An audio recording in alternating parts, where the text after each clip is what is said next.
that we have the confirmed number as of now. The actual number we understand is much higher. It is under the instructions of the Prime Minister of Pakistan, the civil leadership, that the operation is continuing.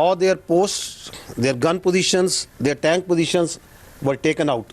Their battalion headquarters and sector headquarters were taken out.